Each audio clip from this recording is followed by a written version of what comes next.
We have to start thinking differently in the way we connect education to employment.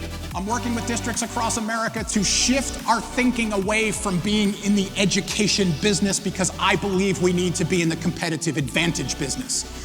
Young people today have to recognize no matter what they want to accomplish in their life, they need to create a competitive advantage to do it. You can shift the way you think about young people in your sphere of influence and connect the dots between education, employment, and ultimately economic development for the viability of our communities. We're dealing with a tremendous skills gap in America today, and it's hitting our general economy at every level of our industries, our businesses, at all levels of education and experience. And here's simply how I define the skills gap. There are millions of people who are unemployed. There are millions of jobs that are open. But the people who are unemployed can't do the jobs that are open. And it's crushing our general economy because it's giving us a tremendous gap in what employers need at all levels of education experience and what we're actually able to deliver to them. We must connect the pipelines between education, employment, and economic development. How many of you are educators in education? How many employers do I have in the room today? How many government officials or community leaders in the room today? How many of you aren't going to raise your hand no matter what I say? My goal for you is this: no matter where you sit, no matter what you do, no matter where you do it, that you can take what we talk about in this time together and you can significantly increase how you connect, engage, and answer why, unleash passion, purpose, performance in the younger generations in your sphere of influence. And I'm talking about not just in our school system, I am talking about in our homes, our classrooms, and our place of business.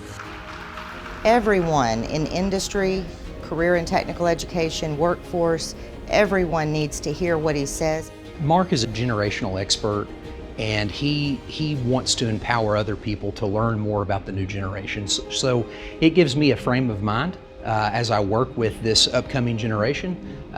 It allows me to change my approach. He said, if the want to is strong enough, the how to will come. And I think that is a very powerful statement. I've been teaching for 15 years, and this was probably the most poignant, impactful, and relevant speaker in professional development opportunity that we've had. So it just really, really hit home, and it brought together what we do and how we interact with not just within our school, but also our community and getting our kids career ready. Young people are not hearing enough that there are lots of ways to be successful in America today. At all levels of education and experience, there are tremendous opportunities available to young people that have never been available before. They need to hear them all. See, I think differently about young people today than most people across America.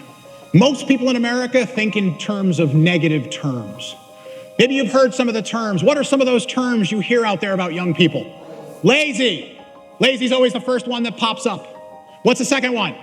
Entitled's always the second. Anything else? Ungrateful. Wow. Don't believe it for a minute. I go completely the other way. I think they're the most extraordinary generations to come down the pike. I think they are the most intelligent, resourceful, and pitbull-like generations that we have ever seen in this country. In fact, when they see a want to in their life, they will move heaven and earth to get to that want to. Our challenge as parents, educators, employers is getting them to want something. That's where the battlefield of the future is. Because when they don't want something, they tend to stand still and they tend to appear to be lazy and entitled, etc., etc. So the question becomes, how do we do this?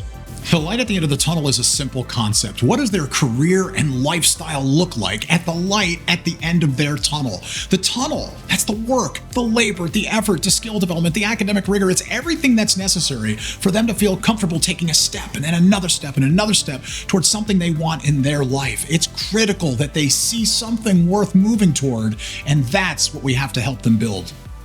I call young people in America today the Y generation, W-H-Y generation, because frankly, my friends, they need an answer for that question for everything they do. When you ask a young person in your sphere of influence, either in your home, classroom, or place of business to do something, and they look back at you and they say, why should I do it that way? Most of us take that as a smart aleck response, and we, of course, give the all-American response back, which is, you have played this game before. Here's the aha. Most young people don't mean it as a smart aleck response. What most young people are really saying to you is, hey, look, I'm unique, I'm special, I'm important, I'm intelligent, I'm resourceful, I know how to use technology. Why do we do it this way? Because there has to be a better way to do this. There has to be a way to use Google something. There has to be a way to put it in the cloud. There has to be a way to get a bigger impact, and yet we cut their knees out from underneath them and we don't give them the opportunity to try.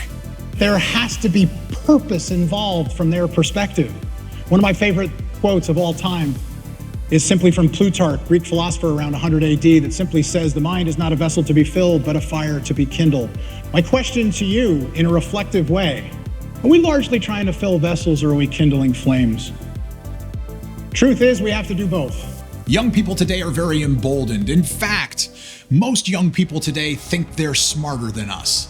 Here's the aha moment. I think most of them are. It's on us to unleash their passion, purpose, and performance.